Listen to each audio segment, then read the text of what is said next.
do a little prayer with me because I hope the demo gods are with me and it works out. So a little bit of support there. All right, we're going to look at agentic AI. KPMG introduced it very nicely, actually. I thought he stole some of my slides, but no, I'm just kidding. So I'm going to show you some of the processes in finance, pharma. We look at some use cases in manufacturing. I have a case from Toyota. And then we will end it with a case from space, because why not? Okay, let's get started.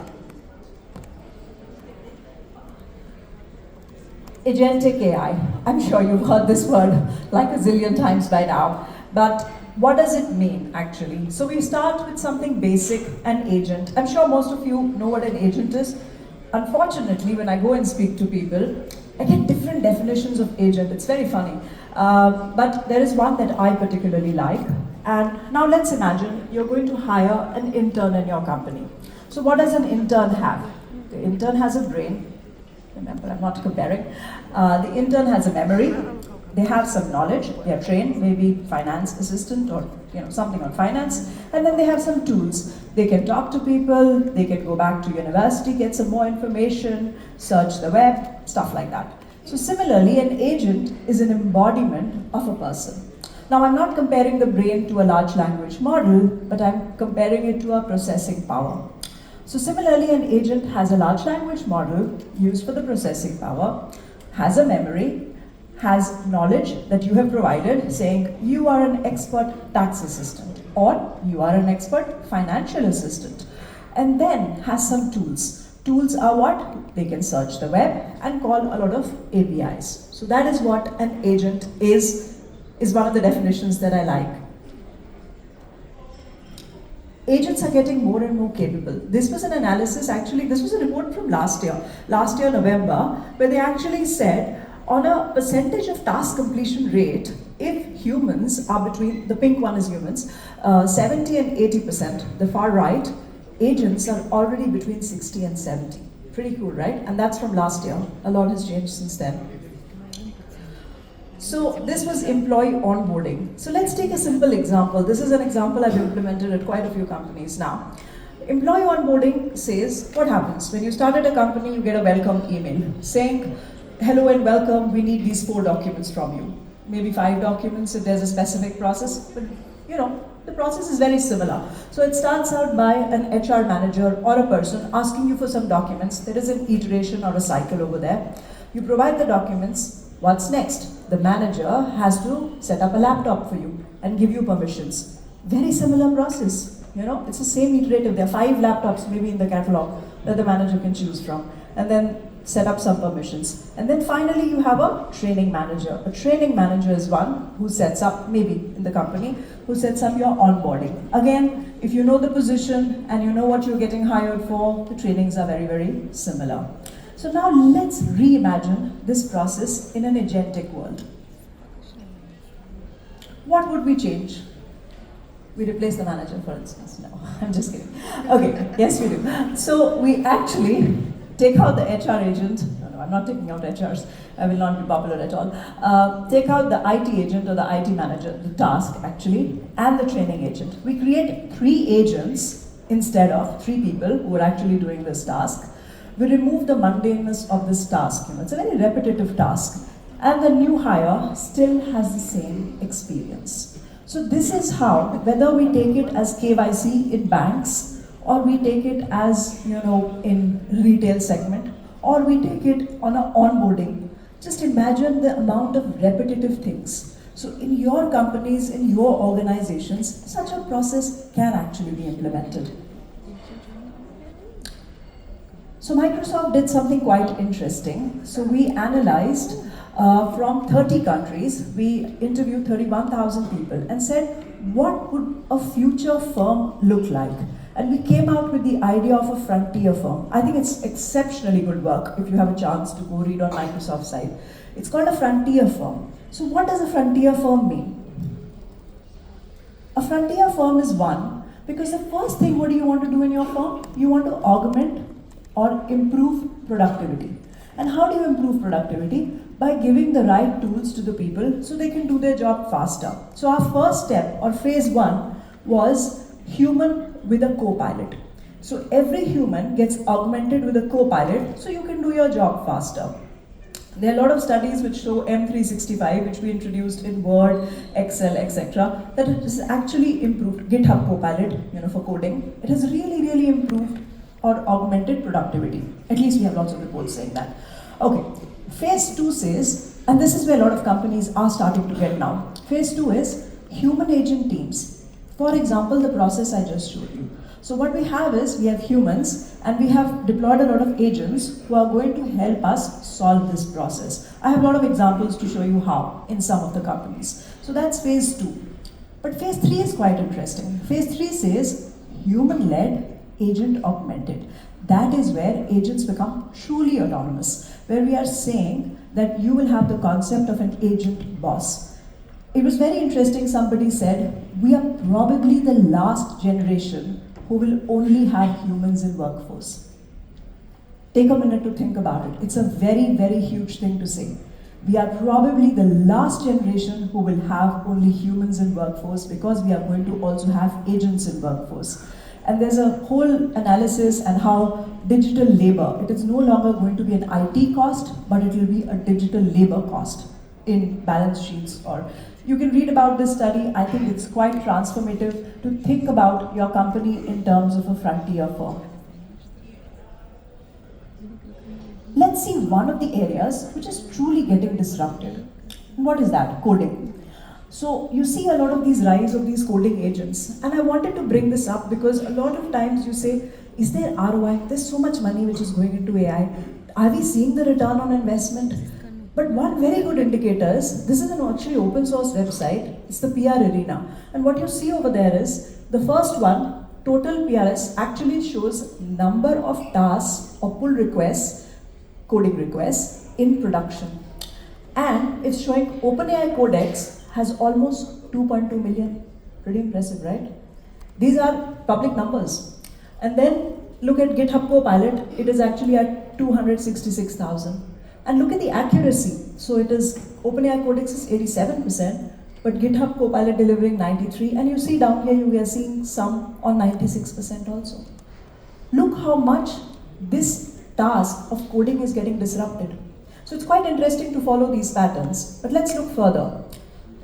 GitHub Copilot. GitHub Copilot is one of our most popular products, which says it augments productivity. A lot of organizations have implemented it. But I want to show you a couple of things over here. So, it is adopted by 77,000 organizations. Like literally every organization I speak to, they're probably implementing or in the process of implementing GitHub Copilot. The important thing is to say, do we have ROI numbers to show it's actually improving something? So this is actually a quote from Thomson Reuters where they talked about 46% faster task completion, 39% improvement in code quality, and 45% changes are merged faster. You will see actually in GitHub Copilot, we've given out metrics where you can actually see how fast your developers are developing, resulting in reduction in backlog, allowing you to work on tasks which you did not even think you could achieve. And that is the interesting part of it. But then, bringing live to you from GitHub Universe. So it was only on 28-29 October, they showed this at GitHub Universe. So we have launched something called agent mode. So earlier what was done was, you could vibe code. You must have heard of the vibe coding. If I have an idea, I will code it, sure. And now what we launched is something called agent mode. So here in vibe coding, you have to like copy paste or do something. Now agent mode says, you describe the task, it will do it for you. And that we launched 3 months ago, agent mode. But then we said, what happened is, you must have heard a lot of things, that it started to do something or override databases or do something which was not quite correct. Then we said, what is it that humans do? We don't like say, go do and it starts doing. We plan, think, plan and act. 3 stages. So what do we want the agent to do? So for example, if I give you a task, what do? You first think, then you make a plan, then you find out if your plan is current. If it's good enough, you go to the implementation. And that is what we launched in GitHub Copilot. I want to show you a small example. Let's see if it plays. Yeah, so here it's saying, add the ability to share wallpapers to X or Twitter. Now, this agent is actually going to do this task for you. If you follow along, first it's going to think, the reasoning part. It's looking at all the possible Twitter implementations. It's searching for code bases or where this information is available. Then it's creating a plan. And then it's asking me some questions. Is this what you like? Like, is this what you want me to do? Or you want me to find something else? And when I answer these questions, at the bottom you see over here, it says start implementation or open an editor. Think, plan, act. That is what we want our agents to do. So this was just launched like 3-4 days ago. And I think it's pretty cool, this particular feature. Okay, so that was GitHub Copilot. Now let's move on. It's one of the common ones which is getting used across organizations for agentic AI enablement. But let's move on to Toyota. I really like them because the most value comes from these agentic processes when companies have thought through the process. The better you're thinking, the better the outcome. Toyota did something quite interesting. You see a number 15%. They have 70,000 people in their company. 70,000. Let that number sink in. They were able to reduce the effort of out of those 70,000, 15% work on finding out what should go in the product backlog of the next car they design. Interesting, right? 15% of 70,000 people spend time on finding out from customers, from everything, what should go in the product backlog of the car that I have to design. And that's quite a complex process. And they were able to, again, like every organization, documents are everywhere. There is no proper document management strategy. Similar problems. Then, what they used to do was, this is earlier, in Japanese it's called Obeya. Obeya is a large meeting room.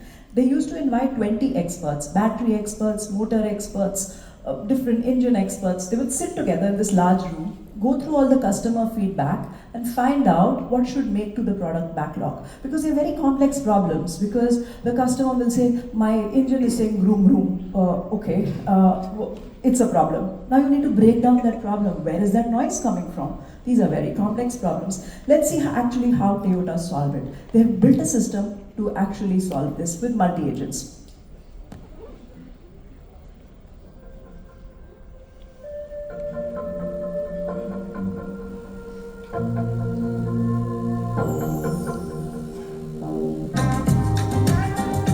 It's a very long video, so I'm going to show you small snippets. Obviously, you'll get it later. Before we get started, what we are doing is they created 20 expert agents. Every time there comes a new customer query, it will find out which agents to select, and then based on those agents, they will tackle the problem. They'll break the problem step by step down. Take a look. This AI registers customer feedback. I will ask the AI.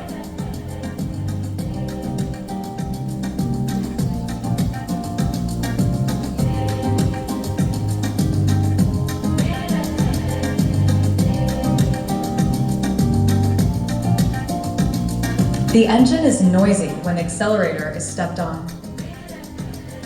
I want to get rid of the engine noise when the accelerator is stepped on. What is the factor in the voice of the customer?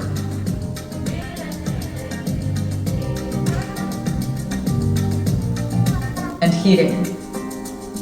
So it's a very, very long video, so you don't have to go through the entire thing. But I want to show you is how they actually systematically said there was this noise. And now they have broken it down. On every step, there were different agents. And if you look from engine noise, they find out it's muffled sound. From their measure, they find out it's motor assist. Then they find out, oh, the concern is battery, and this is the final evaluation. I see. These evaluations are indeed necessary. So the challenge was battery at low and high temperatures. Quite interesting, right? What a complex problem this was. And it's quite interesting. They were able to do such a good job. This they implemented last year. So it's not even this year. They actually presented it last year, end of last year. And they are improving on this system. But imagine the amount and the productivity they have been able to accomplish. Okay, so that was Toyota. If you're like, oh, I'm not feeling inspired yet, let's move on to finance. Okay.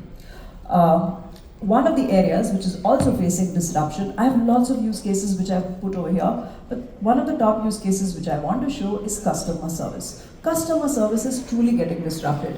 One of the things I never liked was calling a call center, waiting and figuring out, what's happening. It's one of the most, I thought it was a very mundane task, but take a look of how it can be solved.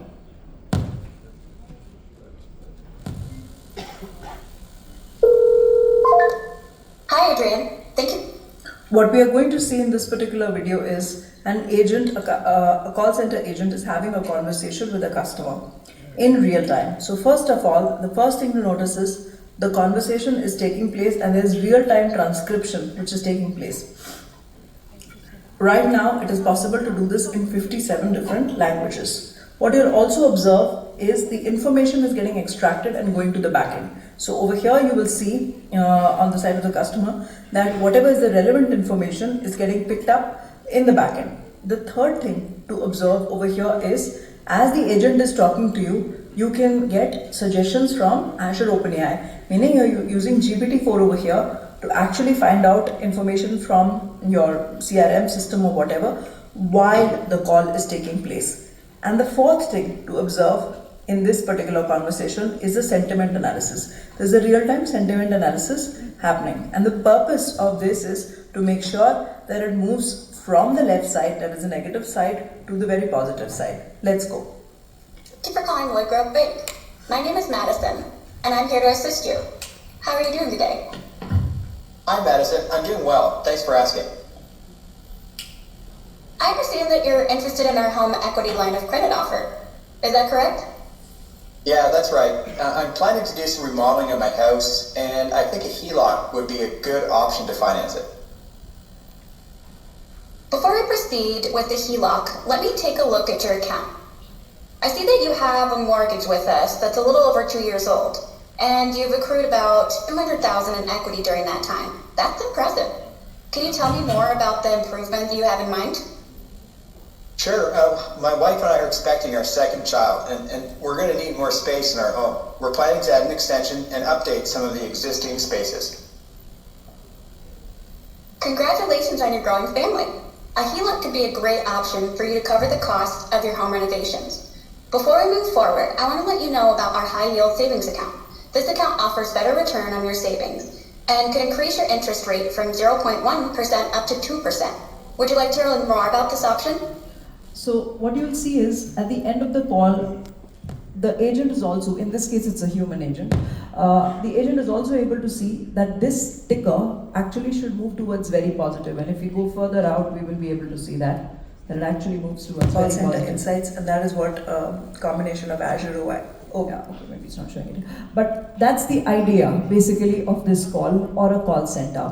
That in real time, when you call, they are able to look up the information, connect it to probably your CRM system, make the suggestions and make it meaningful rather than saying, I will set up another call to tell you what I can do about this. So that makes it much better. And who actually implemented this? It's Ally.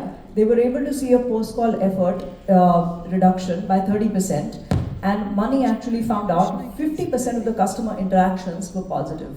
One of the key things to actually retain a customer is give them good customer service. It's so basic. And yet, when you call a call center, you are like, okay, I want to do something else with my life. I don't know, maybe I've had that experience. So this is the way that actually call centers or customer service is being transformed. Another option is Commerce Bank. Commerce Bank said, let me put a digital avatar over there. And actually we found out it's quite interesting. People who are in the younger demographic, around 30, they really like talking to an avatar. People who are above 30, they are finding it a bit creepy. So it's a little bit strange. You know, we have a mixed one. And interestingly, Commerce Bank launched Ava for 2.2 million active users. And a lot of it, you know, if you go to Commerce Bank, you can actually interact with the avatar. A lot of banks are actually considering that, to have a digital avatar to interact. And we are seeing the younger demographic wants to talk more and actually have an avatar. You know, studies are saying that. Okay. All right, now let's try to do an actual, now let's really transform something. We saw small bits of it, we small call center, we saw, you know, you can have a digital avatar, there are many other processes. We saw also risk being mentioned, risk processes being mentioned by KPMG. Let's take another thing. If we were to find out, if we were to remove the role of an investment manager at a big company, how would we imagine this? So this is something I built. I was actually working for a bank, and I was investment bank, and I was building something for them. And I said, I want to take it all the way forward. Like, if we were to remove an investment manager altogether, what would that look like? What that means is, what you see over here is, we are removing an investment manager. It's quite interesting. I built this, and I'm actually running it every day, but this is just for me, for legal purposes. I'm not supposed to give it to anyone. But what I did over here is, you said you can pick up your favorite agent. Your favorite agent could be Ben Graham, it could be Warren Buffett. Their investment methodology is publicly known. And then I arranged 6 of these agents. I combined it with trading signals from technical, that is basically your balance sheets, your cash flow. Then you combine it with valuation, which is your discounted cash flow, to find out the intrinsic value of a company. You combine it with the sentiment, the news, which is happening, which is quite interesting. I usually run it, by the time US wakes up, because there's a lot of changes there. Okay, and then you combine it with risk. When you combine all of this, the portfolio manager, this is what a typical portfolio manager does. They then decide whether to buy, cover, hold, short, or sell a stock. And this is what we'll try to see in real time in the demo, and let's see if that works out. So, sorry for the very black screen, but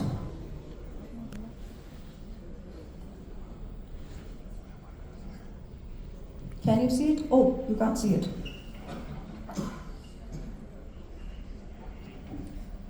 Can you see it now? Oh, not quite.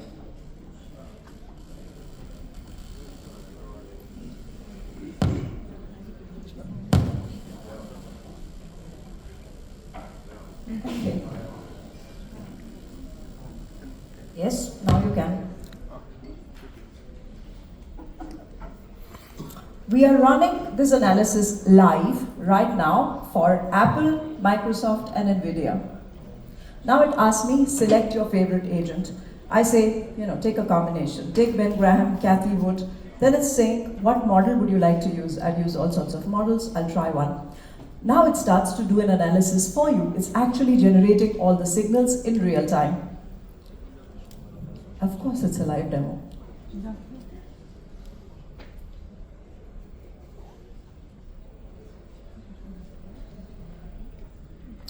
If you see, it's calculated everything, and now it is making it has gone to portfolio management, and it's making trading decisions. So please, this is not investment advice, and again, I run it when US wakes up, because these are US stocks, so please note that.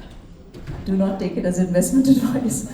All right, so we have an analysis over here. It says, what should you do? Apple short, Microsoft short, NVIDIA short. Oh wow, I just ran this.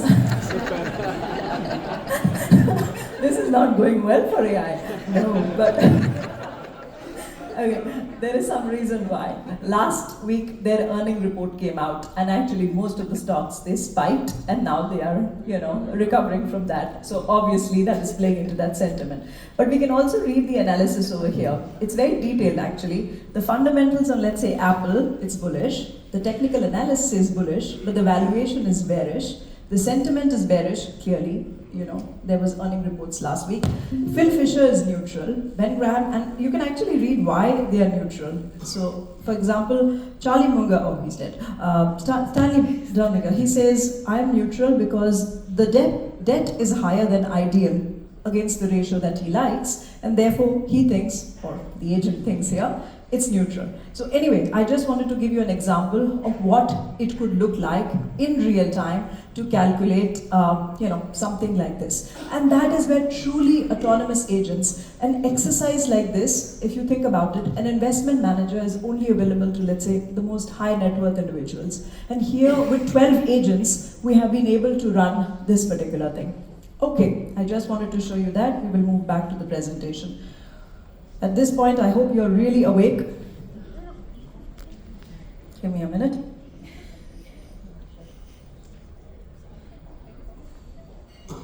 Okay.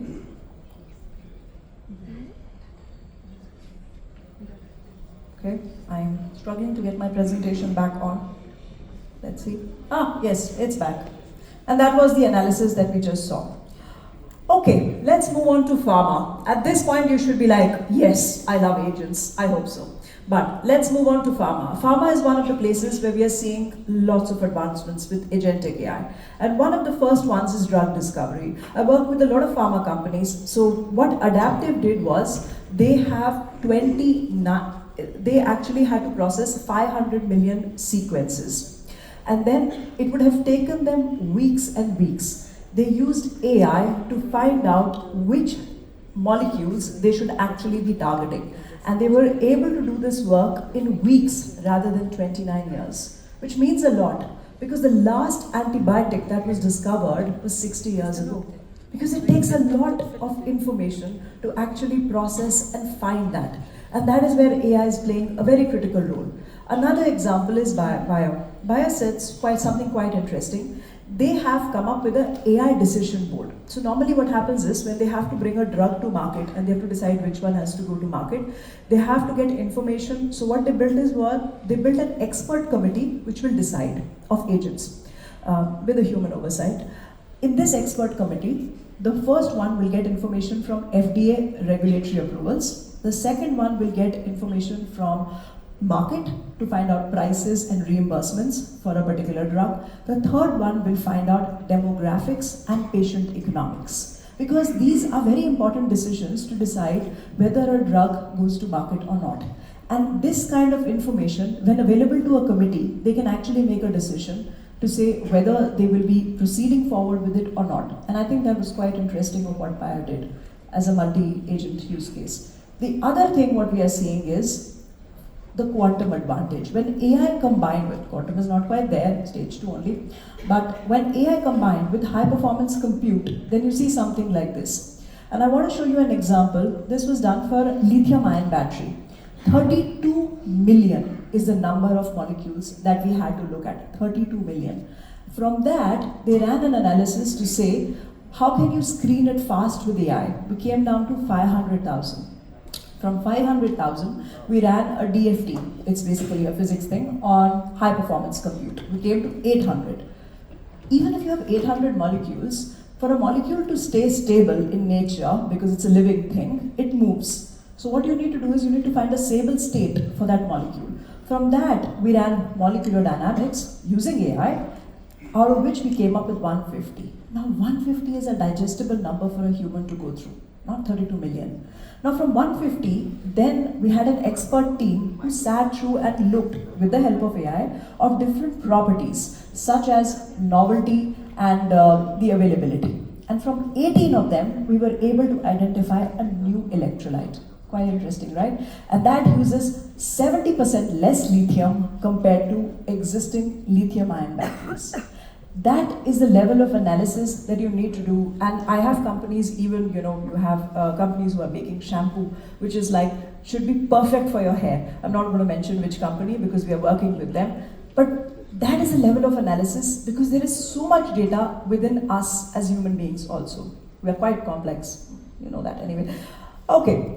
Then what we have done is we have achieved it. This is something we launched in May of this year, Microsoft Discovery. It's still in public preview. And what it does is, it does something like this. What we asked is, we wanted to identify a new coolant for data centers. This is an exercise which we have just done. When we ask it a question like this, it gives us an analysis. Behind the scene, there are models. Just like with transformer architecture, the GPT that you see, we trained it on different languages, English, German, other languages. Similarly, can we not train it on chemistry? So we actually trained it on chemistry SMILES, which is carbon, oxygen, hydrogen, and nitrogen. And we actually trained and said, can we not train it on chemistry? Of course we can. And there's DAMGen behind it, which actually runs this analysis. So we were able to actually discover I wanted to show a demo, but we don't have enough time. We were able to discover in less than 10 days a data center coolant material in just 200 hours, which is quite interesting. Okay, so we have a lot of companies, who are working with us on the whole AI and quantum to be able to personalize things for consumers because that is what consumers like. Finally, I have an example from space. So we also partnered with European Space Agency to say, can we actually use generative AI and talk to a probe in space? So if you have time, there is something called Hera.space. The name of the probe is actually called Hera, H-E-R-A, .space. You can actually talk to this probe, which is millions of miles away.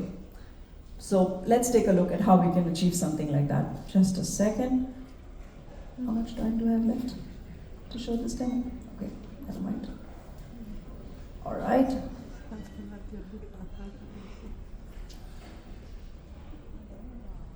Oh, you can see it. Okay. So here, this is actually Hera.space, and you can try it out. So I have been asking it questions. Can you explain your mission? The mission of this particular probe is actually to find asteroids and see how asteroids can be deflected so we can have a better planetary defense. And this is from the European Space Agency, so we should be very proud that the European Space Agency is doing this work. They sent out this probe earlier this year. So I'm going to ask it a question. Where are you now? So it can tell me where it is right now. Let's try it live.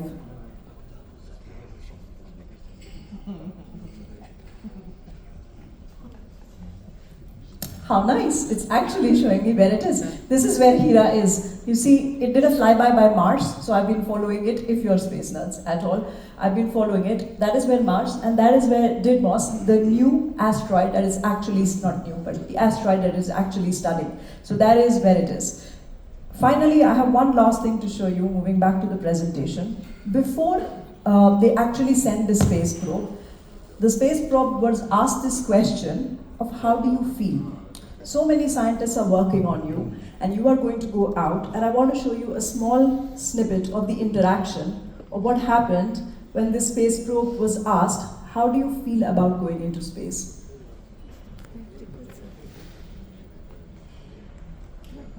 Presentation, it will tell you what the launch was like. We flew up. Guess what? Looking at the batch of photos from the Aztec Assembly Hall, This is before it was lots sent. and lots of engineers putting together one of your solar panels. Remember that one? To be honest, I really feel scared. I'm worried that I will go into space, break down, and disappoint all those engineers. They must have put years of work into creating me. Do you think it's normal to be scared before a trip like this? So I guess it's absolute. Okay, so please note it cannot feel emotions, but I wanted to show you this as just one of the things. But the last thing I want to say is before we end is this capability overhang. Capability overhang is something, there is a lot which is still unknown about this transformer architecture, and every day you read lots of papers, lots of new stuff comes out. We are in an incredibly unique space where the pace of innovation is, as soon as a paper drops, in 3 months it's a product. This cycle has never been faster, and it's quite impressive. So actually when GPT-3 came out, the idea was to talk to people, and we could converse and have a conversation. What some of the engineers did is, they said, why can't it code? We actually did not know it can code. There was no knowledge that actually these models can code. Some of the engineers started to ask these questions, and it started to produce code back, and they were like, oh wow, it can code. So there is this capability overhang where we have only seen the tip of the iceberg. Yet there is a lot which is hidden, which we don't know right now. And there is a lot of analysis and work that needs to go to find out what other new cases. So my final message. The big leap in AI might not come from a new model, because there are 180,000 of them on Hugging Face, but from a creative use case. So we are very, very fortunate. You are only limited if you're going to build something by your own creativity. We are in a very, very fortunate time to have the amount of compute, to have the amount of intelligence. It's only up to us to build whatever is it that you desire. Next. Thank you so much. Ladies and gentlemen, hands together for Sonali Kapil. Thank you so much. Wonderful.